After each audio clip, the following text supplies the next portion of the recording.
program pendidikan. Baik, selanjutnya ada pertanyaan tentang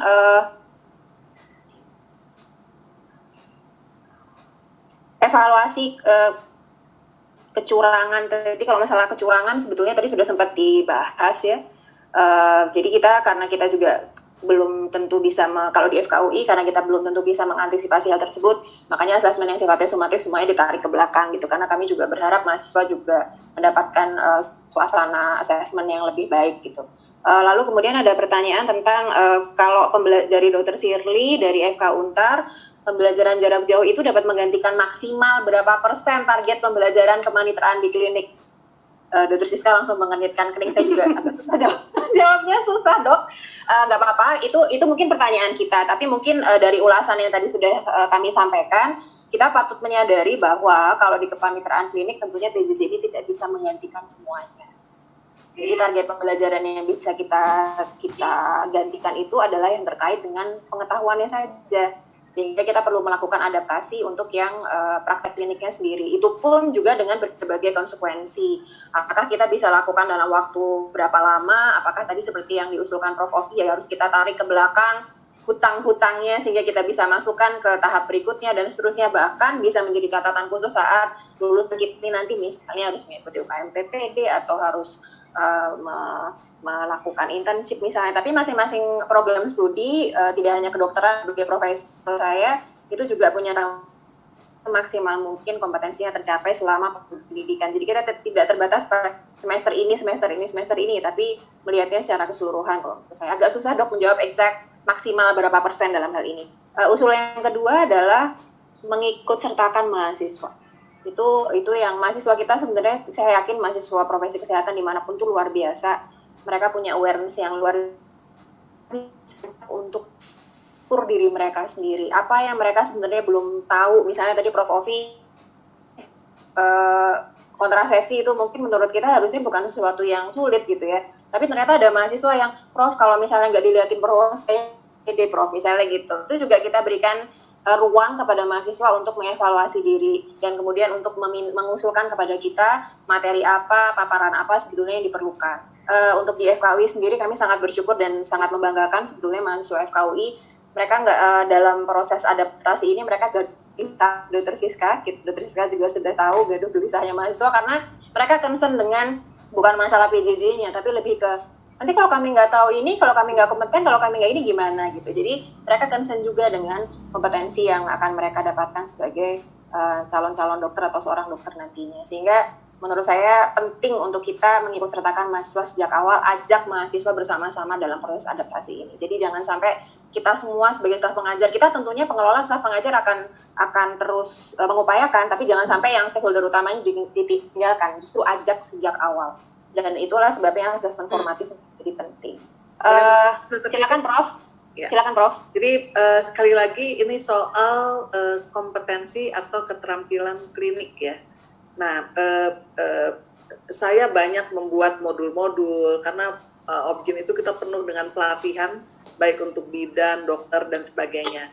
Saya melihat bahwa mengajarkan suatu keterampilan klinis kan ada 3 tahap kalau di kami ya di pelatihan.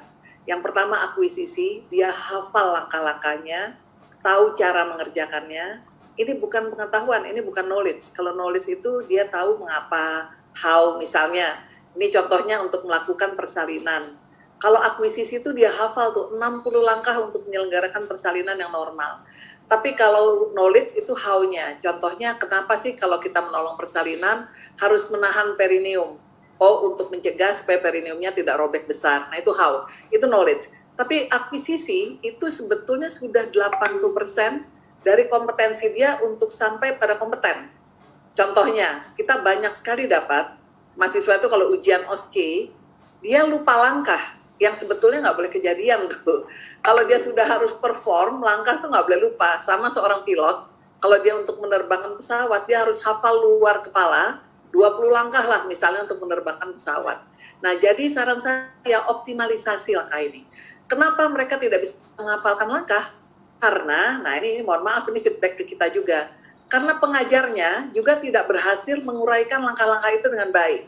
Contohnya, langkah paling sederhana kalau saya boleh mencontohkan di bidang obstetri dan ginekologi, memasukkan spekulum ke dalam, mohon maaf, vagina misalnya.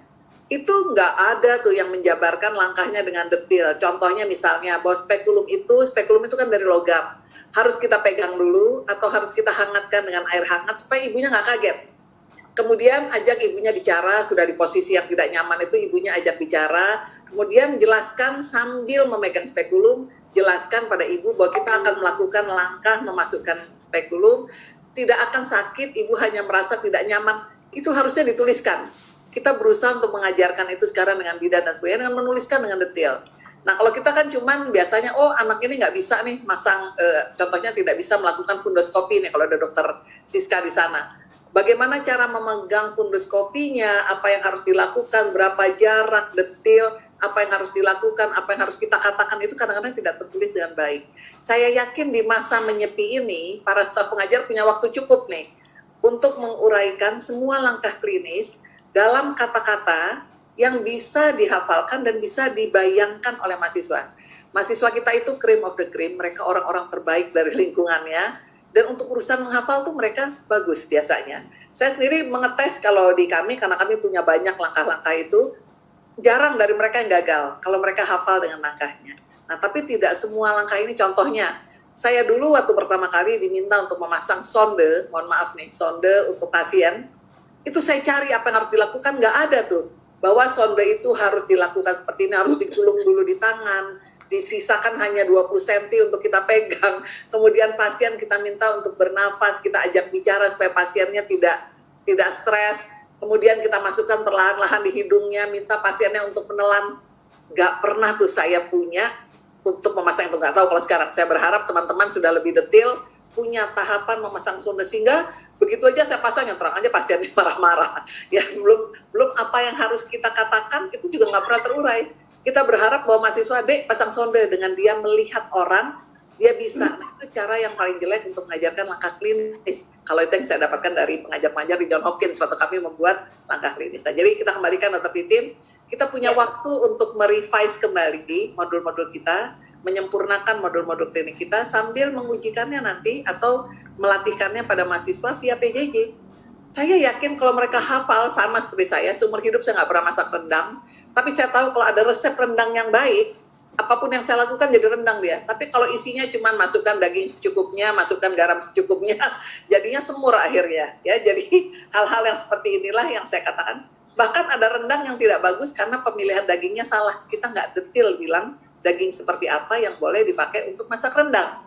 Menitnya, jenis kelapanya, misalnya jenis.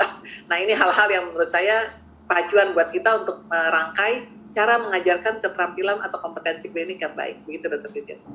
Terima kasih banyak Prof. Mungkin ya yang tadi Prof sampaikan akan sangat penting pada saat masa adaptasi seperti sekarang, dan nantinya antara yang di program pendidikan dokter profesi kesehatan dengan kemampuan yang diharapkan akan berbeda apabila kita berhadapan dengan program pendidikan dokter spesialis.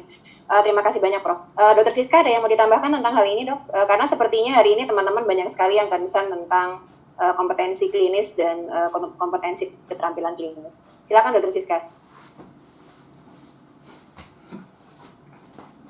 Dr. Siska? Halo? Baik, nanti sambil kita lanjutkan ya Bapak Ibu. Jadi intinya tadi sudah disampaikan bahwa kemampuan keterampilan klinis itu tidak lepas dari pengetahuan prosedural tadi yang disampaikan oleh Prof. Ovi, sebetulnya sudah menjadi bagian dari akuisisi dari keterampilan tersebut. Nah sekarang yang harus kita pikirkan adalah secara realistis dalam masa ini apa yang akan bisa dicapai oleh mahasiswa sehingga kita bisa pikirkan juga asesmennya bagaimana.